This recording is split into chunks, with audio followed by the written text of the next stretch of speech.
Welcome to another American Arbitrage thrifting and picking video. We're starting out in beautiful Las Vegas, and I know what you're thinking. Aren't you the guy that only does TikToks and shorts? Well, you're right. That's pretty much all I do, but I can do other things. Watch, I can do pictures. I can do spinny graphics. I can do all sorts of things. All sorts of things. We're in Vegas to start out this video. We're at the Antique Valley Mall, or Alley Mall. I find a lot of good stuff here from time to time. I'm looking for toys, particularly for my whatnot auction. I don't usually go to antique malls. They're typically overpriced. You know, resellers are reselling, so they're trying to get top dollar. I don't blame them. So we're looking for some deals, but the only thing I really found today at this antique mall was at my normal section. I found some cards, which I'm going to show you right now. I love cards, guys, so bear with me. There's a lot of money in flipping them. This first card is amazing. It's a $5 Steve Young card. It's numbered to only 100. A lot of these old cards from the 90s that are super low numbered are worth a bit. Had a few minor scratches on it, but that should get me somewhere between $20 to $40. And then there was a bunch of like 80s and early cards that I got. Most of them I put in my whatnot auction and I've already sold. A couple of them I actually bought for myself. I can't pass up a Hank Aaron card of any style, even the condition being bad for $1. It's a vintage Hank Aaron Hall of Famer. But yeah, lots of great cards in here. Don't overlook these, you know, star cards from early on in their career. That's like a 2000-ish, early 2000 Peyton Manning checklist card. Got a Joe Carter and a Kevin Mitchell rookie for myself. That's who I collect. I PC just random 80s and 90s baseball players and sports players that I enjoyed as a kid. Now we're on to savers, to the hard work. Reseller kryptonite for me, guys. I love sports cards, and sometimes I overpay for them because I like them so much. These seem reasonable. $3.99, $2.99. Looking for a good card on the top. Found one, shiny and everything, $23.99. They know it's a good card. It's like a $5 card, but they just didn't bother to look it up and see what it's actually worth. That's the worst when you go to thrift stores, when they're pricing stuff, knowing that it has some value, but they have no idea what the value is, and they vastly overprice it. So I pass the envelopes. I'm always looking for envelopes to ship my cards out with. The standard envelope shipping for eBay is awesome. It's like 93 cents or less to ship out a card with tracking. I've been buying a lot of toys lately to feed my whatnot auction. Just this last week, before Christmas break, I did 7 straight days of whatnot auctions, and we sold 1,065 items and lots. So it was probably more like 1,300 total items. It was exhausting. We had a good time, though. I got pretty excited when I found this action figure. It is a Marvel Legends figure. $4.99 is too pricey, but I haven't found many lately. I picked it up only to realize it's missing a hand, so I put it right back down. Are you all dealing with the same thing I'm dealing with right now? Thrift stores being absolutely dead. Is this the future of thrift stores, that they're just going to be super overpriced or not have anything at all?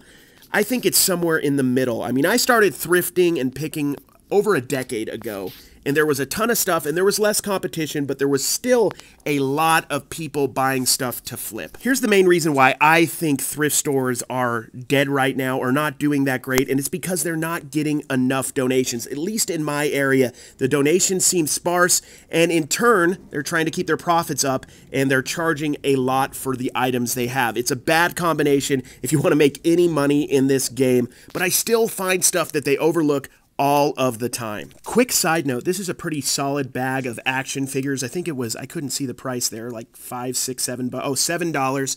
That's solid. Definitely put all those through my whatnot auction, and I made a little bit of profit, so not bad at all. But back to the topic at hand. They're getting less donations, the prices are going up, but the thing about thrift store prices going up in a lot of the cases is they're gonna go back down when these items don't sell and they have to get rid of them, especially savers.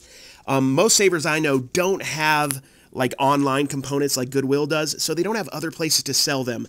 So they're going to eventually lower the prices when they realize people aren't paying. So it's an ebb and flow. You got to be there and get the deals when they're there. I go almost every day to the thrift store when I can. Some weeks it's a little better than others, but if you go often, you're going to be able to find those deals, and you just got to think outside the bun, the Taco Bell motto. You got to think outside the box. You got to look at things that they're not going to perceive as valuable. Maybe these glasses, these pieces of Tupperware, these bottles, oftentimes those could be worth 10, 15, 20 bucks a piece, and they don't charge much of anything for them. I don't know about you. I feel like I'm being way too serious in this video. I started out really goofy. I'm typically pretty goofy. There's a plunger on the floor, so that's a good segue. Keeping it nice at the savers, a plunger on the floor. On to my futile futile attempt to find some jerseys at a good price at the thrift store. I would pick up jerseys all of the time. If one, they had them, and two, they were good priced jerseys. I'd really love to find some 90s basketball stuff. The problem is with the 90s basketball stuff, I'd keep it. Now, Dawn did find something good right here. $1.49. This is a Beverly Hills hotel mug. I just posted this yesterday, and I think I put it at $60 plus shipping. If you look at the comps, they're all over the place, but I think we can get about 60 bucks. One of these identical ones right now is for sale at $2.50, which is a little bit insane.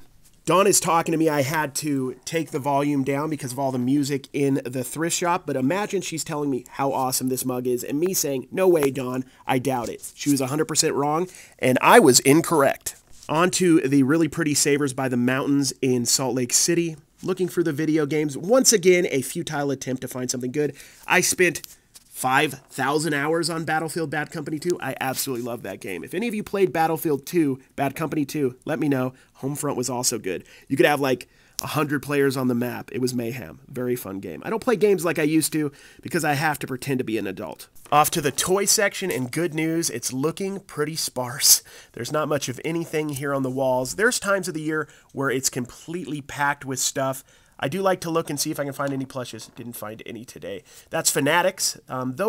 They make a lot of clothing, and they soon will be making all of the sports cards in the world. They got licenses to all the sports cards, but their clothing stuff is pretty cheap and not very popular, unfortunately. If that was my size, I might have got it though, because I like the Bill Belichick hoodies with the sleeves cut off, you know, so I can show off the guns. We got an Angels hat right here.